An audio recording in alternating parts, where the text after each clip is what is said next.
Hi, and welcome back to DATQVAULT video lectures.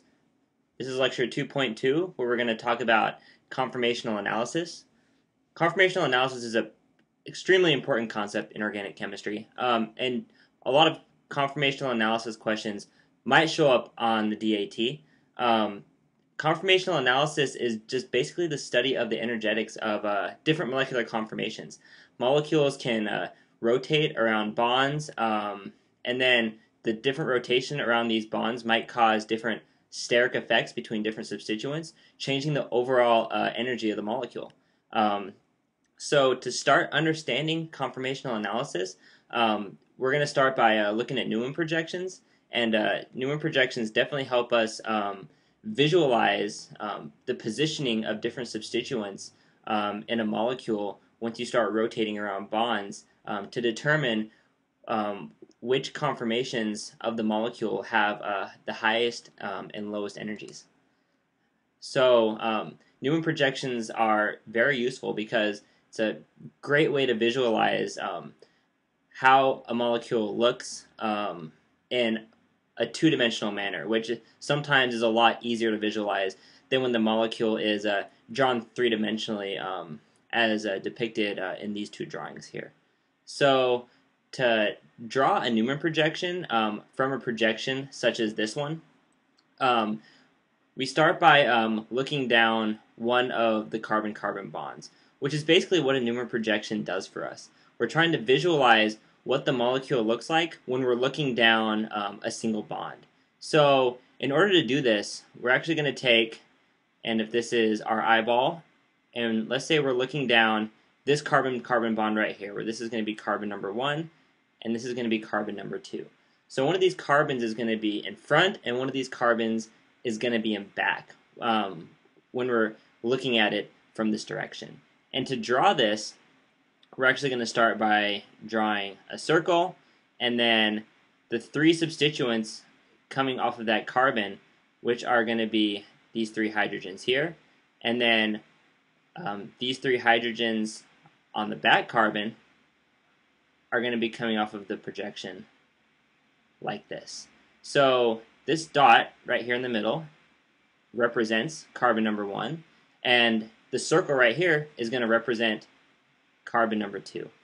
Now you notice that all of these lines are as far away from each other as possible, and if you can kind of visualize looking down this carbon bond right here, you notice that this hydrogen kind of splits right between these two hydrogens, which you see is actually happening right here in the Newman projection. So this is how we start drawing any Newman projection, just a circle, and then 3 sticks off the middle, and then 3 sticks off of the circle itself. And then this is just ethane, so all the substituents on ethane are just going to be hydrogens.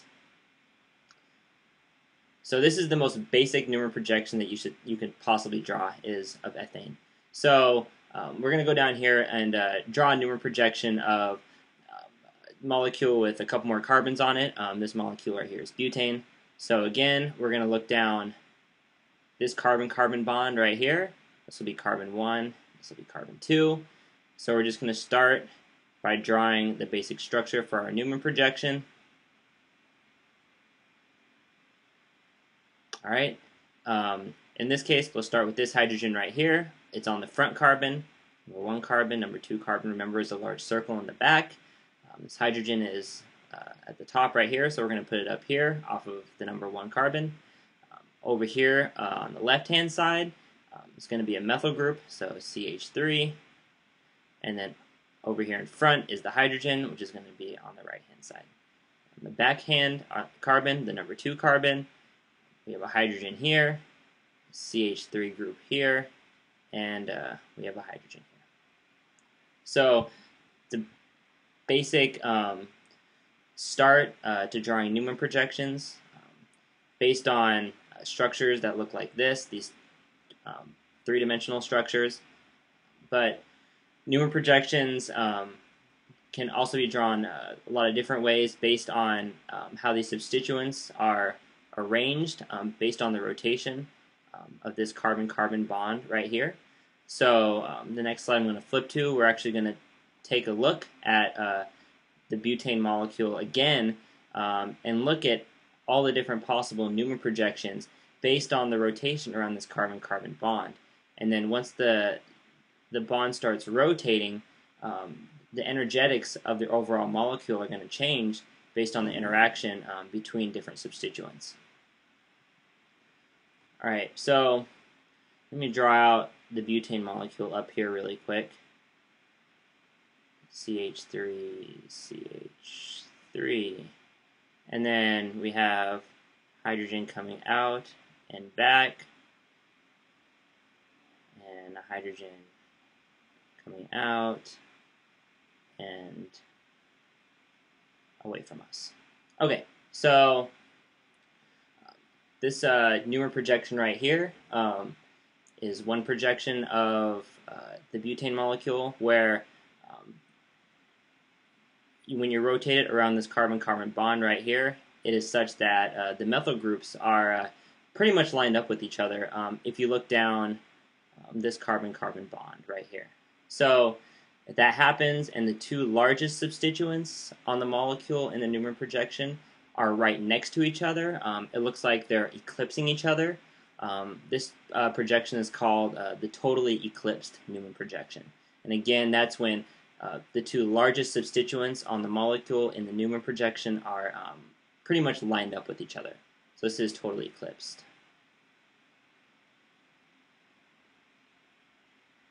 And of course, this is going to be the highest energy state in the molecule, and that's because once these two substituents are as close to each other as possible, you're getting the most steric effects between those two substituents, which is of course, the interaction between the electronic clouds of the two methyl groups, which are both negatively charged, and they're actually going to want to repel each other. So that causes a very high energy state within this conformation. So now, if we take this substituent right here, and we actually rotate it 60 degrees, so literally the back carbon is the substituents on it are rotating around, and again we're rotating around this bond right here between in this case carbons 1 and 2. So now the methyl group is what's called gauche to the other methyl group on the front carbon. So this conformation is gauche, which in French means right next to or next door, right? So if we take this methyl group again and rotate it another 60 degrees, we get to the second highest energy state of the molecule, where again, all the substituents are eclipsed with one another. This energy state is actually lower than the totally eclipsed energy state, and that's because the two largest substituents are no longer interacting with each other through steric hindrance, but the largest substituents are actually interacting with smaller substituents, in this case the hydrogens. So this particular conformation is called the eclipsed conformation. And the eclipsed conformation is where the largest substituents are eclipsed with the smaller substituents in the molecule. Alright, so the lowest energy state is the one over here on the right-hand side, and that is if you take and you rotate it around this carbon-carbon bond another 60 degrees, and then you get to this conformation, which is called the anti-conformation. It's called anti because the two largest substituents in this projection are what are called anti-periplanar to one another. They are in the same plane, so they're parallel to one another, but they are opposite from each other. They're anti to each other. And this is the lowest energy state because, again, none of the substituents are actually eclipsed with one another, like these two structures, but and also the two largest substituents are completely on opposite sides of the molecule from one another. So they have no steric interaction whatsoever. It's lower energy than this conformation because still there is a little bit of steric hindrance between these two methyl groups in the gauche conformation. So if we were to actually draw an energy diagram of this, where on the x-axis we actually have rotation, so this is like 0 degrees. If we rotate it 60 degrees, if eclipsed is 120 degrees, and then 180 degrees is the anti-conformation.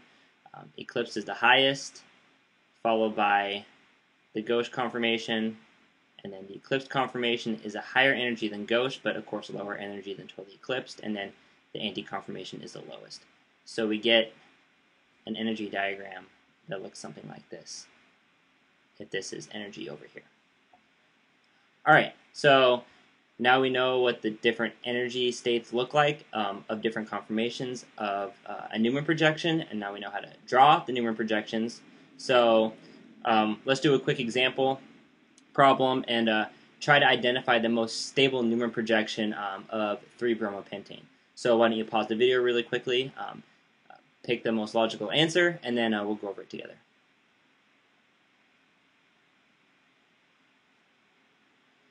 Alright, so like on the real DAT, you're just going to be given a piece of dry erase board and a marker that we're going to draw on. So I'm going to just draw out the different letter choices that we have, and then we're going to go through and eliminate the ones that are obviously wrong right away. So if we remember, conformations that are eclipsed, such as these two conformations, are always going to have a higher energy than conformations that are gauche, such as these three conformations. So right away we can eliminate A and C from the possible answers. So looking at all the gauche conformations that we have, we notice that we want 3-bromopentane, and if you can recognize this right away, that's fantastic. We notice that option E is not even 3-bromopentane, so often things like that will be thrown into these exams where the structure, it doesn't even match the structure in the question. So we can eliminate E, which is just 2-bromopentane, and so now that leaves us just two choices, B and D. If we look at option B, we notice that one of the substituents is anti to the other substituent, and in answer D, we notice that all three of the largest substituents are sitting gauche to one another. So there is steric interaction between all of these substituents, but there's only steric interaction between these two largest substituents. So answer B, that Newman projection, is going to be the lowest energy projection out of all five of these. Alright, so that concludes this really quick lecture on Newman projections and how to tell the difference between different energy states of the Newman projections. I suggest going through and doing a couple practice problems on Newman projections to solidify the ideas in this lecture, and I hope to see you for another lecture.